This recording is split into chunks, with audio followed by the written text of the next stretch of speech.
All right, welcome back to the show. Remember, catch my column every other Friday in the Hartford Courant and on ct9.com/stand. Joined now by Hartford Courant Capitol Bureau Chief, former colleague Chris Keating. I guess still a colleague, right? I'm still in the family, I guess, Absolutely. right? So listen, you got to get this, another scandal here for you guys, the Capitol Bureau crew, I'm sure, yourself and Lender and Officer Amari. You guys have been there and done that. What's sort of the buzz now at the Capitol with this scandal?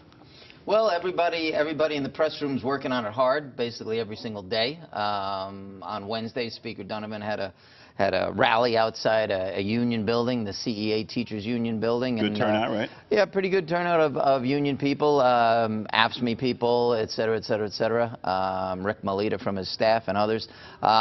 So basically that was to show support for Donovan. It was raining, but then I guess it eventually stopped. But his campaign is trying to show that he still has support, because clearly he's in the newspaper every single day, and the different Republican candidates, et cetera, have been taking shots at him.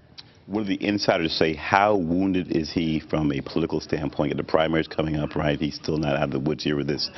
How wounded is he? Well, he's clearly been off message. Anything that he wanted to say, he's been off message, and it can't help the fundraising. Nobody that I have heard has really said that it's over. August 14th is, more than 2 months away. Right. If in a Democratic primary, if he still has a lot of union support, that goes a long way, as you know. And if the other candidates don't have any union support, it still goes a long way in the Democratic primary. If you're Dan Roberti, though, and Elizabeth Esty, you're thinking, you know what, there's some life here for you. I'm sure they're going to be gearing up their camp. How will they now respond to this, you think? Because there's blood in the water, so to speak. They may be more public. I think so far the Republicans have been a little bit more outspoken on this than the Democrats. However, as we get closer to August 14th, who knows what will happen? There'll be campaign advertisements, brochures, things in the mail.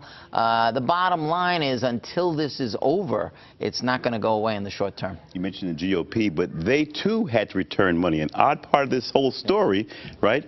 Larry Cafaro had to return 5 $1,000 checks that were given to the campaign that they felt maybe tainted after the fact. So what does that tell you here? Correct. Well, it tells us that we don't know the whole story. Right. That's the easiest thing it tells us. But the Fed spread this money around. I mean, the Fed wanted to see who's going to bite here. I mean, and you've covered enough of these things. When you see the Feds clearly spreading money around in anticipation that somebody will bite, something led them to do that, right? They don't just do this on a whim. There's something they were led to believe that people are on the take here in Connecticut. Is that fair to say, at least? Yeah, that's right. I mean, obviously there was a whole bunch of wiretaps on this. We've seen transcripts of some of the wiretaps in the affidavit that was filed.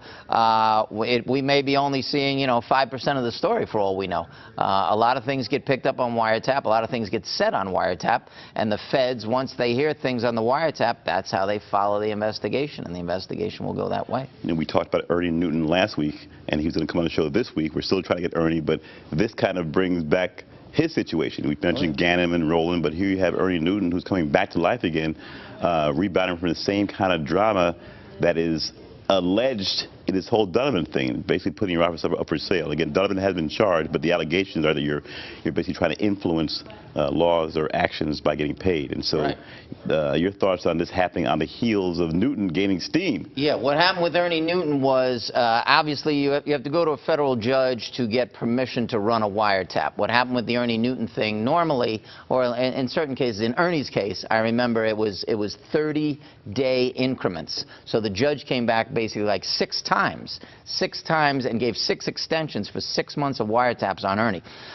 What you have to do is when you come into court, if you came in and you said, well, what was said in the first month of wiretaps, and they said, we're going to McDonald's and we're doing this and that, and they shut the wiretap off. Right. If there's incriminating statements on the wiretap, it gets re-upped. Gotcha. And in Ernie's case, it got re-upped 6 times, basically, is my memory.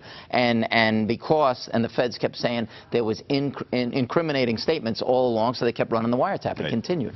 Now, Keating, Chris Keating, Capitol Bureau Chief, you know everybody at the Capitol. So tell us now, who is Robert Braddock Jr.? Because that's the guy who's arrested and being accused of trying to hide the source of this money in exchange for influencing legislation. I've never heard of him. Have you heard of this guy? Yeah, no, most people I've talked to have never heard of the guy, basically never heard of the guy until he was arrested. He's not a well-known, he's an out-of-towner, he's an outsider. He was not one of the regular, traditional Connecticut political players that people have known of. No, he has run campaigns in other states, other cities.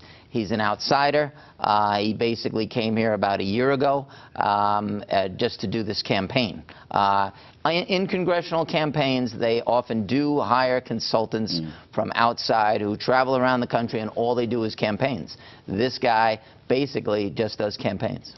How does Donovan deal with the question about, at best case scenario, he couldn't manage his staff, he didn't have his eye on the ball, best case scenario, and worst case scenario, he's a crook? How has that question been put to his campaign insiders on how he will deal with that? Because there's no win for him with this. Yeah.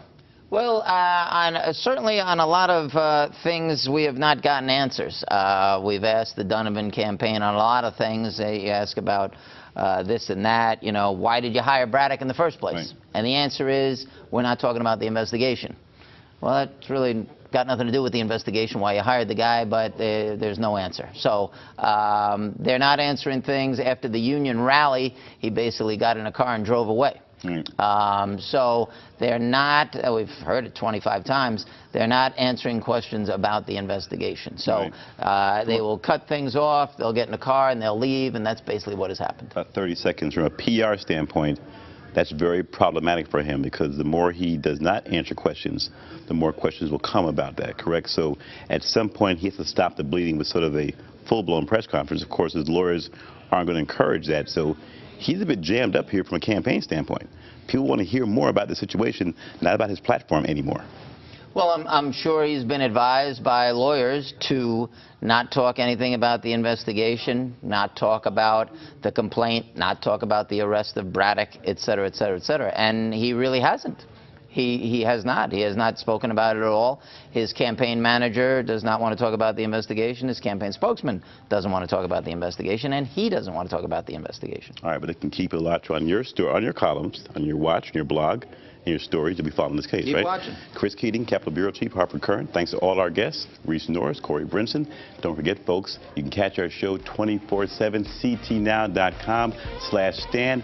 Friend us on Facebook. Follow us on Twitter for the good folks here at Fox Connecticut. I'm Stan Simpson.